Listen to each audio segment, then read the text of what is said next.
کردیم وقتش مونده که وقت قربانی بعد از نماز عید.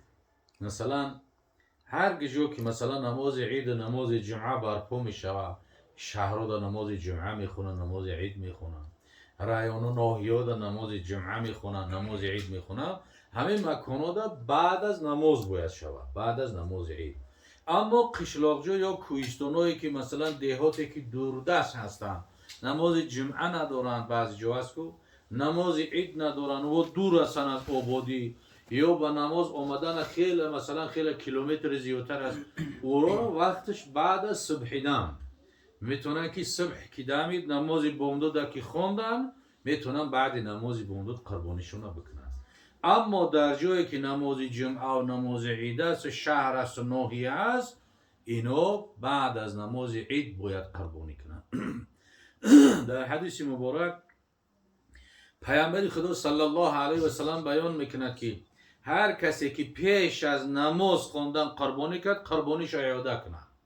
اگر پیش از نماز عید قربانی کرد، قربانیش حساب نمیشه، باید ایسر قربانیش کنه، درست نمیشه. برای علاقه چی است؟ وقتش شریعت معین کرده است. سوره مبارکه کوثر در همین سوره معین شده گرد. سوره مبارکه کوثر عبارت از 3 آیت است.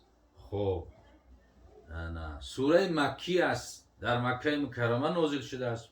3 آیت است. از همه آیه های خردترین قرآن، سوره کوتاه‌ترین همین چی از 3 آیت سوره کوثر است.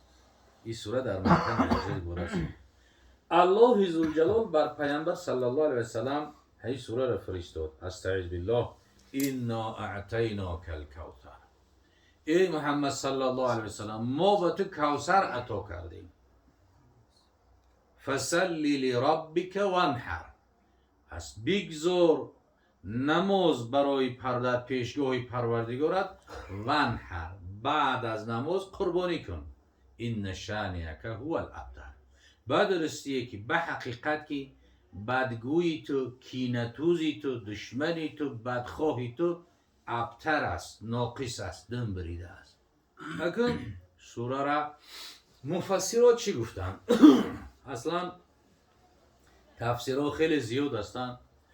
کوثر خودش به معنای خیلی کثیر، حضرت عبدالله ابن عباس رضی الله تعالی عنه، صحابه جلیل القدر پیامبر صلی الله علیه وسلم، حضرت عبدالله ابن عباس بچه عمک رسول الله صلی الله علیه وسلم است. حضرت عباس عمک رسول الله، عبدالله بچهش بود. حضرت عبدالله ابن عباس شاه مفسرا بیان میکنند. یعنی هر چقدر نفرایی که از صحابه تا تابعین و تبع تابعین بدن، در تفسیر به عبدالله ابن عباس برابر نمیشنن. حتی حضرت عمر رضی الله تعالی عنه، عمر ابن خطابی که پیامبر میگفت که لو کان بعد نبیا لکان عمر ابن الخطاب، اگر بعد من کسی پیغمبر میشد، هر آینه عمر ابن خطاب پیغمبر میشد. ببین مرتبه را از ابن عباس مرتبهش خیلی بالا است، صحابه اولین است. اما در تفسیر حضرت عمر ابن عباس میپرسید، میگه یا عبدالله یا ابن عباس یا بچه عباس، همین آیت چی ترجمه میشه، چی میگویی؟ ببین علم، ببین که حضرت ابن عباس علم داشت. معرخا بیان میکنن، میگن که حضرت ابن عباس یک حرف قرآن 60 معنا تفسیر میکرد. حضرت پرسیدن که علم تو بزرگتر است یا علم علی رضی الله تعالی عنه؟ حضرت علی هم مدینه علم بود، شهر علم بود. خیر انا مدینه العلم، پیامبر گفت ما شهر علم است و علی بابا علی دروازه های علمه و کان علم بود حضرت علی. و حضرت ابن عباس گفتن این قدر که تفسیر میدونی، قرآن نزدیک میدونی، علم تو بزرگتر است یا علم علی؟ ولی اگر آدمای زمانی ما باشه و زیرای ما باشه، یک طرف بپرسن که علم تو بسیار، طرف فلان داملو میگه میگه او هیچ علم ما بالاتره. هر کسی که خودش تعریف میکنه میگه او چی است؟ احمق هست. هر کسی که خودش تعریف میکنه او احمق 100 فویزه هست. زنش تعریف کنه میگه 50 فویزه احمق هست. بعضی بزرگان طریق گفتگی هم انا اکد چی گفت؟ آدم یازیر خودش فقط صفت میکنه با وجود که ابن عباس که صحابه و حضرت عمر از او آیه قرآن میپرسیدن گفت که علم ما در برابر علم علی قطره از بحر است. ببین نگفت که من داناتر هستم، نگفت که از او من خوبتر هستم، علم ما گفت یک قطره هست، علم علی بحره گفت، حساب نداره گفت. ببین چقدر با خاکسار بوده حضرت ابن عباس. ابن عباس همگی خردسال بود که پیامبر صلی الله علیه وسلم از دنیا گذشتن. عمرش ولی با بالا نرسیدگی نبود. یک مراتب میگه همراه پیامبر صلی الله علیه وسلم در نماز شب اومد، گفت که همراه پیامبر خدا نماز شب میخونم. بعضی صحابه تهجد اومده قطع پیامبر میخوندن.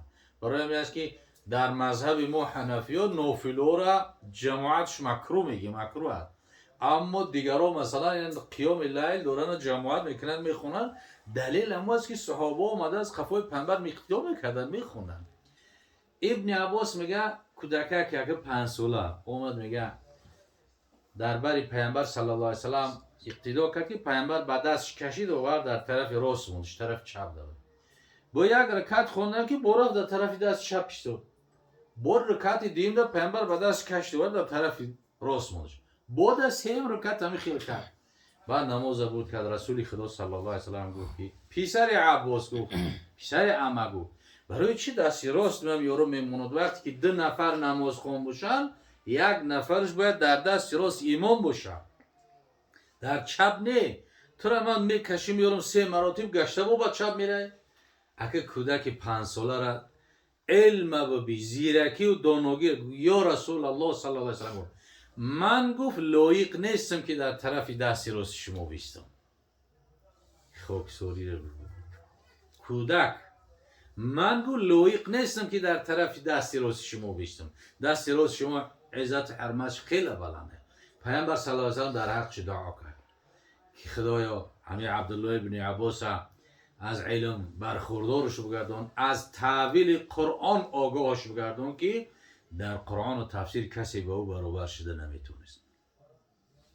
ولی در تاریخش میگه که خردسال بود، دوران خلافت حضرت عمر بن خطاب دا، بعد هر کجا قطیش میبردش کودککی میده کرد. اشیاخ بدر وی که در جنگ بدر شروع کردگی بودن، بدری ها از جانب پروردگار و یک لگات داشتن. خیلی که در زمان ما و این اینترنشنالیست افغانستان دا جنگ کردگی و دیگر رو یک لگات دارن 50% پولی سوید میتن و در مثلا دورای سویتی در اتوبوس بی پول میرفتن و دیگر بدری ها و که در جنگ بدر اشتراک از جانب پروردگار هم خود داشتن. چی بود؟ گناه گذشته و آینده او را خدا بخشیدگی بود. بعد شیخای بدر میگه اشیاخ بدر هم تا کلانا بزرگای صحابه نشسته بودن. حضرت عمر که جای می اومد قطعا خردسال عبدالله ابن عباس می اومد. بعد اشیاخ شیخای بدر گفتن که ما هم در خانه هم تری بچه‌ک داریم، مقصد اگه قطعی ما نمیاریم. بعضش همیشه خیلی بخشون یک تا نمیدن، ما هم در خانه تری بچه‌ک داریم نمیاریم. بعد یک مراتب میگه حضرت عمر رضی الله تعالی عنه قطعی صحابه نشستگی که درباره سوره مبارکه اذا جاء بحث شد، مناظره اذا جاء نصر الله و رأیت الناس يدخلون فی دین الله افواجا. بعد گفتن که همین سوره معناش چیه؟ اسباب نزولش چیه؟ بعد شیخای بدر میگه یادش گفت که اسلام کامل شد. برای که خداوند میگه و رأیت الناس دیده میشن مردم یدخلون فی دین الله داخل میشن در دین خدا فوج گروه مسلمان شدیسن ایمان آوردیسن. یک تدیهش گفت خداوند با پیامبر امر میکنه تسبیح زیاد بگو، بر رسول خدا رجوع کو، خداوند توابه. هر کدامش هر چیز گفتن شیخای بدر بزرگای صحابه. و حضرت عمر ابن خطاب میگه نگاه کرد بچه‌کیوش حضرت ابن عباس. بعد گفت که یا ابن عباس گفت بچه عباس گفت تو چی میگویی؟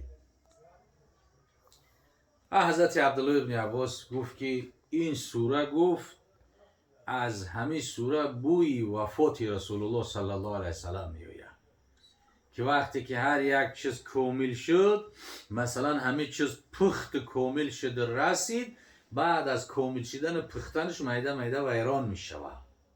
این میوه هم باشه. همه آدم هم که عمرش رفت 40 سالگی دکی رسید پخته شد، بعد 40 50 و 60 میده که بعد چی سس شدن میگیره، چشما خیره میشه، گوشو کشیدن میگیره، پاها قوت نمیکنه، دیگه چی است عصبش خراب میشه، دیگه میونش قوت نداره، هر چیز کامل شد بعد یو خراب میشه. این سوره گفت دلالتی میکنه که اسلام کامل شد.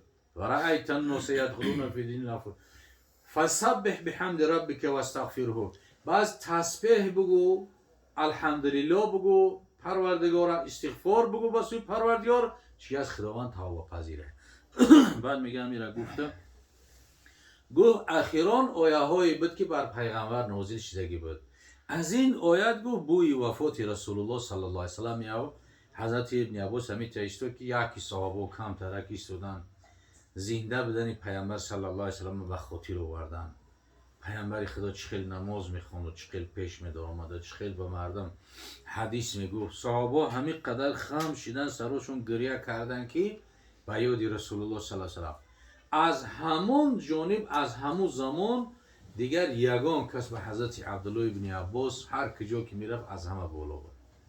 انمی حضرت عبدالله ابن عباس میگه که کوثر میگه خیری کثیر است و خیر کثیر. کوثر خیری کثیره، یعنی نعمتی در دنیا و نعمتی در آخرت. یعنی خیری کثیر. خداوند میگه ما به تو خیری کثیر دادیم، خیری بسیار دادیم.